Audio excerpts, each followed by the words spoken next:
নমস্কার বন্ধুরা, আজকে আমি তোমাদের সাথে এক হেলদি স্ন্যাক্স রেসিপি শেয়ার করব। এটা তোমরা বাচ্চাদের স্কুলে টিফিনেও দিতে পারবে বা বড়রাও খেতে পারবে, কোনো সমস্যা নেই। এই জন্য দেখো, এখানে আমি দুটো সেদ্ধ আলু নিয়ে নিয়েছি। আলুটাকে এইভাবে আমি ঘষে নিলাম, একদম মিহি করে ঘষা হয়ে এইভাবে যদি ঘষে নাও তো। এবার বেশ কিছু সবজি আমি অ্যাড করব। এই জন্য দেখো, আমি এখানে একটা পেঁয়াজ কুচি করে কেটে নিয়েছি, খুব ভালো করে একদম পাতলা করে কুচি করে নিয়েছি। আর নিয়েছি গাজরটাও আমি ঘষে নিয়েছি, তাহলে খুব মিহি হয়। আর নিয়েছি বিট, ওটাকেও ঘষে নিয়েছি। আর একটা টমেটো একদম পাতলা পাতলা করে কুচি কুচি করে কেটে নিয়েছি। ব্যাস, এটাকে আমি একটা প্লেটের মধ্যে ঢেলে নেব। এরপর যেই আলুটা আর কি ঘষে নিয়েছিলাম, মানে সেদ্ধ আলুটা, সেটাও এর মধ্যে নিয়ে নিলাম। নিয়ে খুব ভালো করে মাখবো। এবার আমি এর মধ্যে কিছু জিনিস অ্যাড করব। সামান্য একটু নুন দিয়ে দিলাম, মানে পরিমাণ মতনই নুনটা দেব।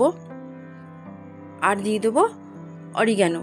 তোমরা চাইলে কুচানো লঙ্কাও দিতে পারো বা চিলি ফ্লেক্স দিতে পারো, তবে আমি বাচ্চা খাবে বলে আমি আর ওটা অ্যাড করিনি। এবার দেখো, যেটা বলেছিলাম, খুব ভালো করে মাখবো, মানে আলু মাখা যেরকম মাখে আর কি, সেইভাবে মেখে নেব। তোমরা এটা বাচ্চাদের স্কুলে টিফিনেও দিতে পারো, চটজলদি একটা রেসিপি। এবার দেখো, এটা খুব ভালো করে মাখা হয়ে গেছে। এবার আমি দেখো 5টা দলা করে নিয়েছি। দেখো, ঠিক এরকম 5টা দলা করে নিয়েছি। তোমাদের যদি ভালো লাগে আমার এই রেসিপিটা, তবে লাইক করবে, সাবস্ক্রাইব করবে, শেয়ার করবে। আর বাড়িতে কিন্তু অবশ্যই বানাবে। তোমরা নিজেরাও খেতে পারো, বাচ্চাদেরও বানিয়ে দিতে পারো। এইদিকে দেখো, আমি 5টা রুটি নিয়ে নিয়েছি। মানে আমি সকালবেলায় আটা মাখিয়েছিলাম, বেশ কিছুটা আটা বেঁচেছিল, মানে রুটি করার পর সেই রুটি দিয়েই, মানে সেই আটা দিয়েই আমি ছোট ছোট করে 5টা রুটি বানিয়ে নিয়েছি। এবার দেখো, একটা রুটি আমি করে দেখাচ্ছি কি করছি। যেই দলাগুলো আর কি বানিয়েছিলাম সবজি দিয়ে, সেই দলাটার মধ্যে, মানে অর্ধেকটা রুটির মধ্যে সেই দলাটা নিয়ে নিলাম। দেখো, চারিদিকে ছড়িয়ে দিলাম অর্ধেকটা। এরপর আমি টমেটো সস দিয়ে দিলাম, বাকি অর্ধেকটা টমেটো সস দিয়ে দিলাম।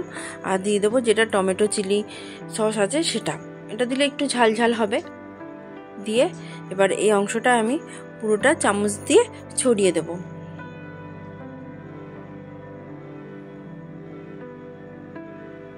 দেখো, এইভাবে চামচ দিয়ে ছড়িয়ে দিলাম।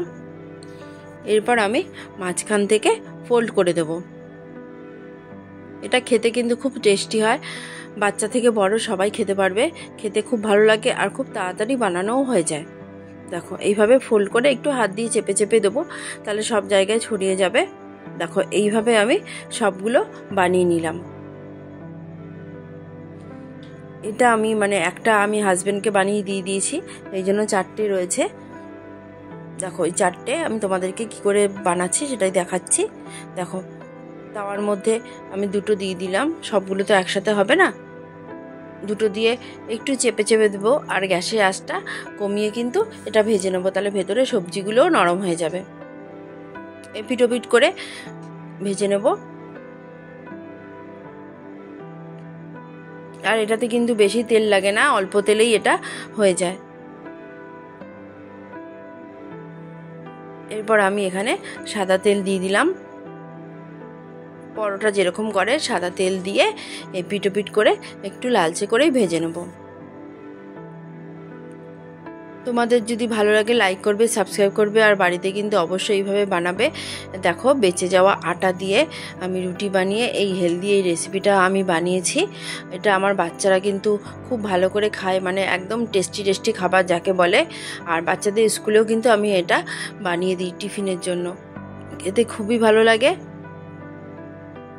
চলো দেখো, গ্যাসের আঁচটা কমিয়ে আমি খুব ভালো করে লালচে করে এগুলো ভেজে নিলাম। এইদিকে আমার সবগুলো ভাজা হয়ে গেছে।